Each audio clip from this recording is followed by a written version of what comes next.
दोस्तों, आज हम आपको उस शख्स की कहानी सुनाने जा रहे हैं जिसने 3 बार ताज महल को बेच दिया। चलिए शुरू करते हैं। बिहार की राजधानी पटना से दूर एक गांव पड़ता है जीरादेई। इस गांव को भारत के पहले राष्ट्रपति डॉक्टर राजेंद्र प्रसाद के नाम से भी जानते हैं। आज हम उस शख्स की बात करेंगे जिसने अपने कारनामों से सरकार की नींद उड़ा डाली थी, और वो कोई और नहीं बल्कि निखिलेश कुमार श्रीवास्तव उर्फ मिस्टर नटवरलाल था। उनके नाम के आगे मिस्टर लगाना इसलिए जरूरी है क्योंकि उनके गांव वालों को सिर्फ नटवरलाल कहना अच्छा नहीं लगता। निखिलेश कुमार श्रीवास्तव का जन्म साल 1912 में जीरादेई के पास बागरा गांव में हुआ था। अपने भाई बहनों में वो सबसे बड़े थे और वकालत की पढ़ाई भी कर चुके थे। हालांकि वो मैट्रिक में एक बार फेल हो गए थे। बावजूद इसके उन्होंने मेहनत की और डिग्री हासिल की।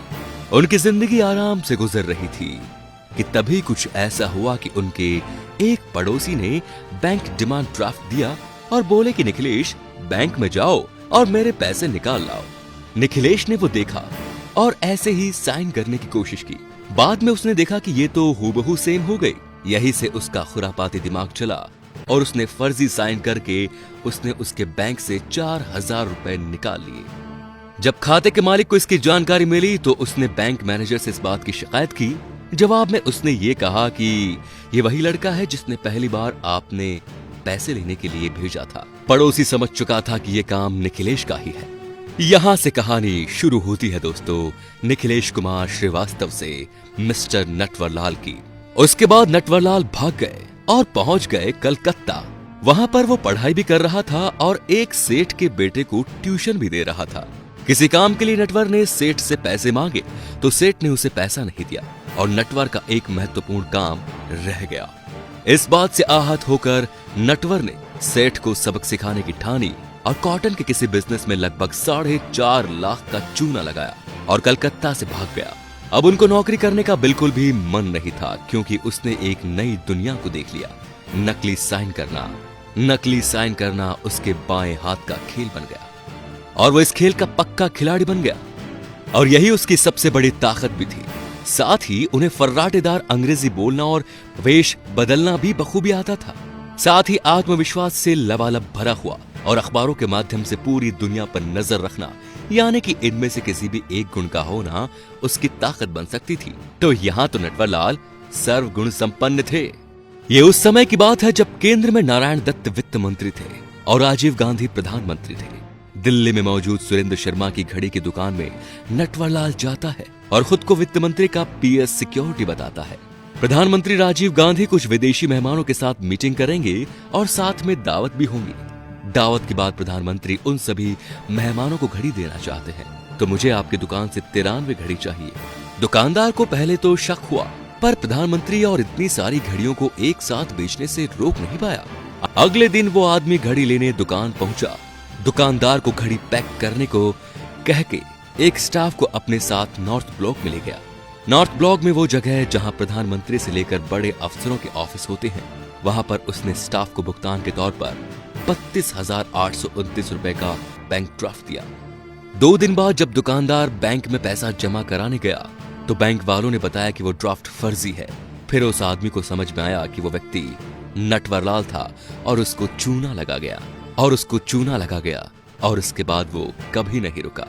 ठगी में नटवरलाल इतना शातिर था कि उसने 3 बार ताजमहल, 2 बार लाल किला, 1 बार राष्ट्रपति भवन और 1 बार संसद भवन तक बेच दिया। उस समय के राष्ट्रपति डॉक्टर राजेंद्र प्रसाद के फर्जी साइन करके उसने संसद को उस समय बेचा।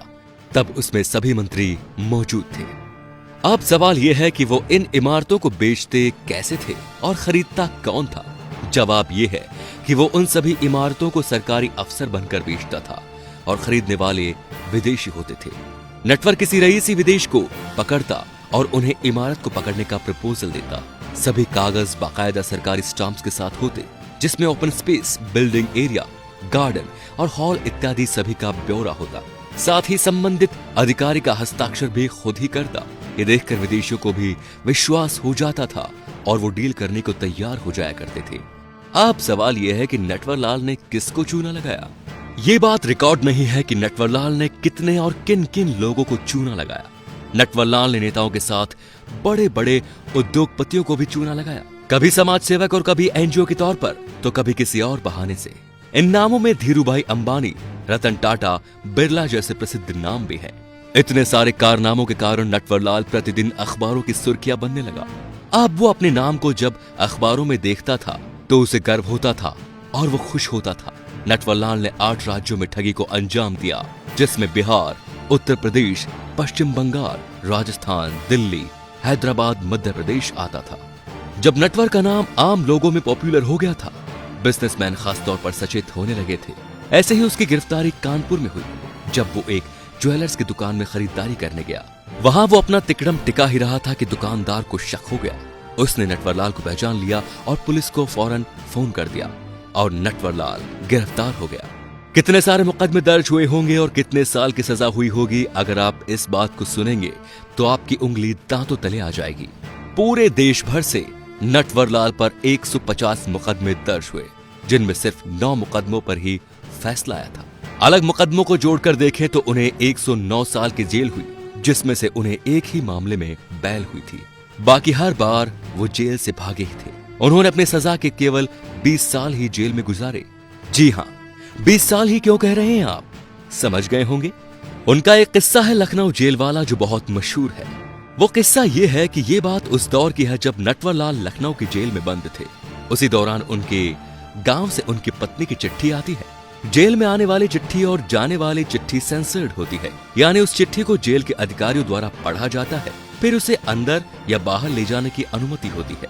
लखनऊ में नटवरलाल के नाम 7 से 8 चिट्ठियां आ चुकी थी, लेकिन नटवरलाल ने एक भी चिट्ठी का जवाब नहीं दिया था। चिट्ठी में पैसों की तंगी और खेतीबाड़ी में कुछ न होना जैसी बातें होती थी।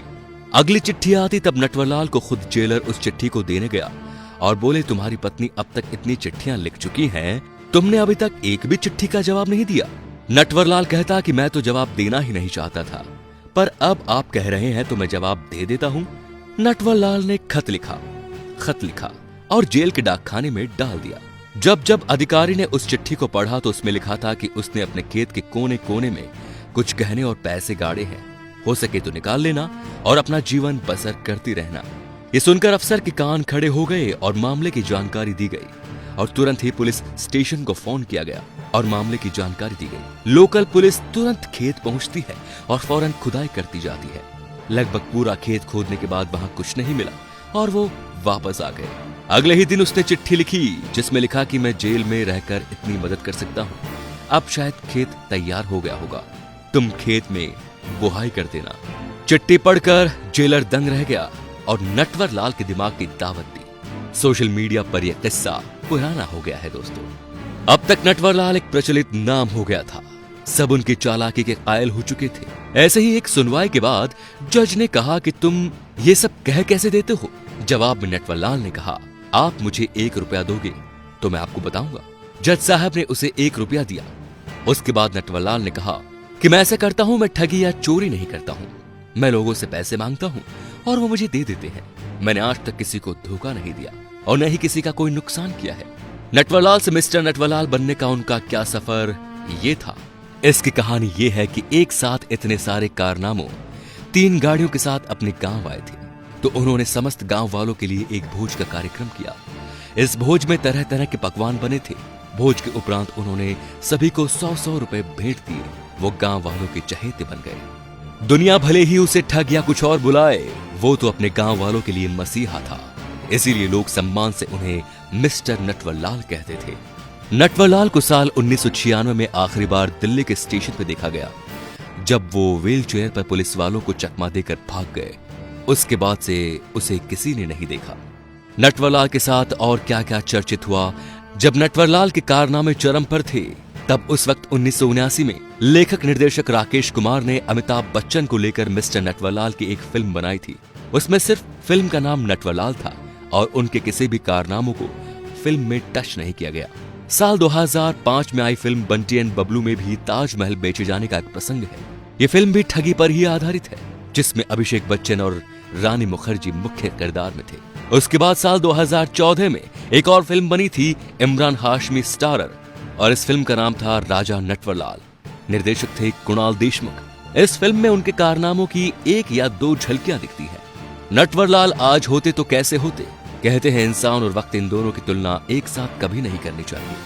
जब नटवरलाल आज से 40 साल पहले ये कारनामा करते थे तो आज के दौर में वो टेक्नोलॉजी के माध्यम से क्या कुछ नहीं कर सकते थे। नटवरलाल जैसा ठग हिंदुस्तान ने ना कभी देखा है और ना कभी देखेगा। ठगी की दुनिया का एक लौता लेजेंड है वो अपने गांव वालों के लिए रॉबिन हुड है। और साल 2009 में नटवरलाल की फैमिली ने अर्ज किया कि नटवरलाल अब जिंदा नहीं है, उनकी सारी फाइल्स बंद कर दी जाएं, लेकिन कोर्ट को तो सबूत चाहिए। तो दोस्तों, ऐसे खुरापाती दिमाग वाले भारतीय ही हो सकते हैं। वीडियो अच्छा लगा तो लाइक कीजिए और कमेंट में बताइए कि आप इसके बारे में क्या सोचते हैं और वीडियो को शेयर जरूर कीजिए। धन्यवाद।